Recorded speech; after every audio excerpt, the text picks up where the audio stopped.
नमस्कार दर्शक बंधु आज भिडियो रे आमे आपण मानकु जणाइबाकु चाहूछु जे धला अरख गछ केउठी रखिले धनर वर्षा होइथाय। दर्शक बंधु प्रकृति तत्व समस्त वृक्ष गछलता मनुष्यर कल्याण पाई होइथाय। परिवेश संतुलन रक्षा करिबा पाई वृक्षलतार विशेष महत्व रहिछि। विभिन्न प्रकारर रोगर चिकित्सा पाई आयुर्वेदी रे समस्त गछलतार उल्लेख रहिछि। गछर छाली चेर डाल पत्र इत्यादि औषध रूपे व्यवहार करा जाय। गृहर वास्तव दोष दूर करिबा पाई मध्य अनेक वृक्षर महत्व रहिअछि। एथि मध्यरे श्वेत अरख गछ महत्वपूर्ण अटे एवं उत्कृष्ट होइथाय। आज आमे जानिबा एही श्वेत अरख गछ विषय कौन सबु वर्णित अछि। दर्शक बंधु साधारणतः गणेश पूजा आसिले विशाल विशाल मूर्ति बनेई प्राण प्रतिष्ठा करी पूजा करिथाउ एवं गृह प्रवेश दोकान ऑफिस और कारखाना इत्यादि शुभ आरंभ करिबा पूर्वरु गणेश माटी पत्थर सुना एवं अष्ट धातुर मूर्ति मध्य आनी पूजा करिथाउ। किंतु आपण कौन जानिछंती एमिति एक दिव्य वृक्ष अछि जेउ वृक्षरे साक्षात भगवान गणेश वास करिथांती। एही वृक्षर नाम हेउची श्वेत अरख गछ बा धला अरख गछ। एही अरख गछ प्राय दुई प्रकारर होइथाय। गोटिए हेउची बाइगणी रंगर आउ गोटिए हेउची धला रंगर। एही धला रंगर अरख गछरे भगवान श्री गणेश वास करिथांती। एनु अरख गछ पूजा करिबा अर्थात भगवान श्री गणेश को पूजा करिबा सहित समान होइथाय। एही श्वेत अरख गछर फूल शिव एवं गणेश एवं सूर्य देवंकर मध्य प्रिय होइथाय। दर्शक बंधु शास्त्र मतरे एही श्वेत अरख गछकु माटिरे पोती ताहा मूलरे पानी क्षीर ढाली 11 वर्ष पर्यंत पूजा करा जाए।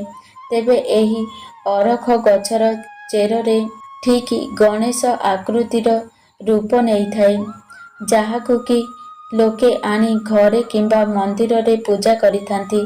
जेहेतु श्री भगवानकर अस्तित्व एही श्वेत अरख गछरे थाए तेणु एही गछकु घरर ऑफिस दोकान एवं कारखाना इत्यादि रे लगाई पूजा कले समस्त प्रकारर दुख कष्ट दूर होइथाय।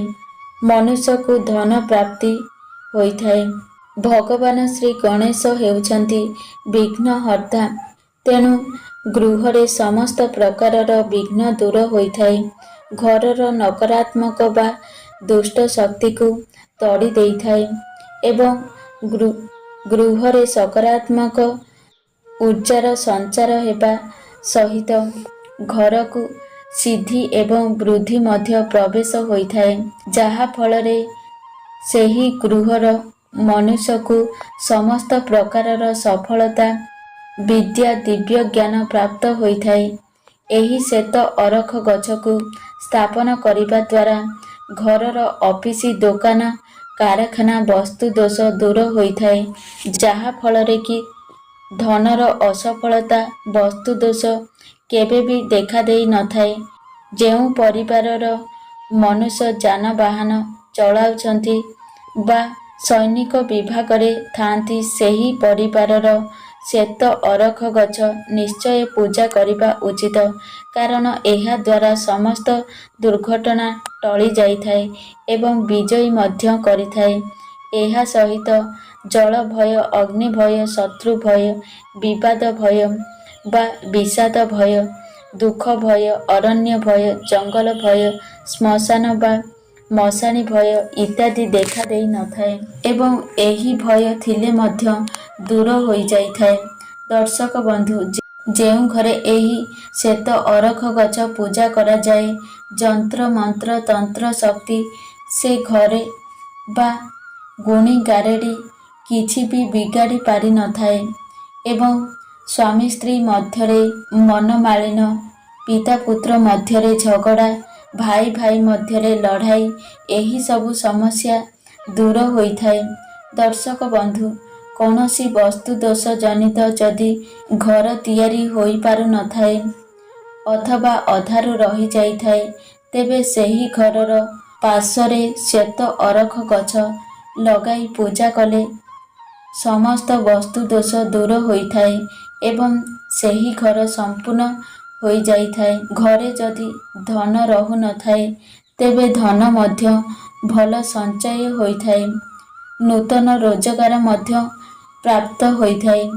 ସମସ୍ତ ପ୍ରକାରର ଦୁଃଖ ଦୁର୍ଦ୍ଦଶାରୁ ମୁକ୍ତି ମିଳିଥାଏ।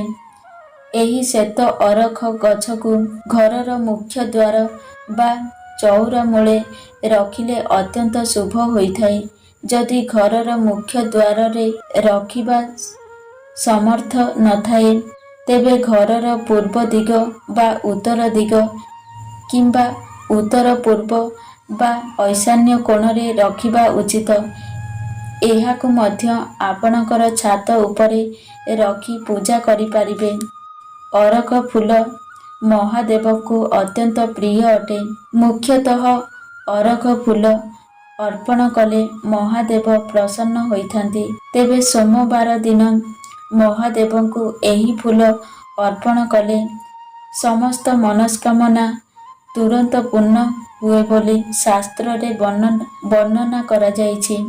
ଏଥିରେ ଦାରିଦ୍ର୍ୟତା ଦୂର ହୁଏ, ଅଟକି ଯାଇଥିବା କାର୍ଯ୍ୟ ସିଦ୍ଧି ହୁଏ, ଅବିବାହିତଙ୍କର ବିବାହ ହୋଇଥାଏ, ମନକୁ ଶାନ୍ତି ମିଳିଥାଏ, ଘରେ ଲାଗି ରହିଥିବା କଳହ ଦୂର ହୋଇଥାଏ।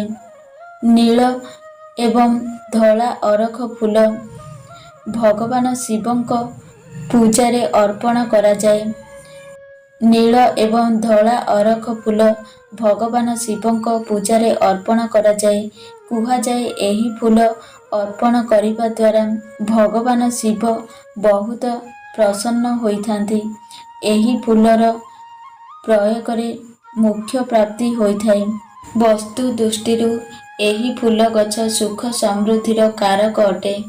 ଦର୍ଶକ ବନ୍ଧୁ, ଯଦି ମୋ ଭିଡ଼ିଓ ଆପଣଙ୍କୁ ପସନ୍ଦ ଆସେ, ତାହେଲେ ଭିଡ଼ିଓକୁ ଗୋଟିଏ ଲାଇକ୍ କରନ୍ତୁ ଏବଂ ଆମ ଚ୍ୟାନେଲକୁ ସବସ୍କ୍ରାଇବ୍ କରନ୍ତୁ ଏବଂ ସାଙ୍ଗମାନଙ୍କୁ ଅଧିକରୁ ଅଧିକ ସେୟାର କରନ୍ତୁ। ଏହିଭଳି ମୋଟିଭେସନ୍ ଭିଡ଼ିଓ ଦେଖିବା ପାଇଁ। ଜୟ ଜଗନ୍ନାଥ।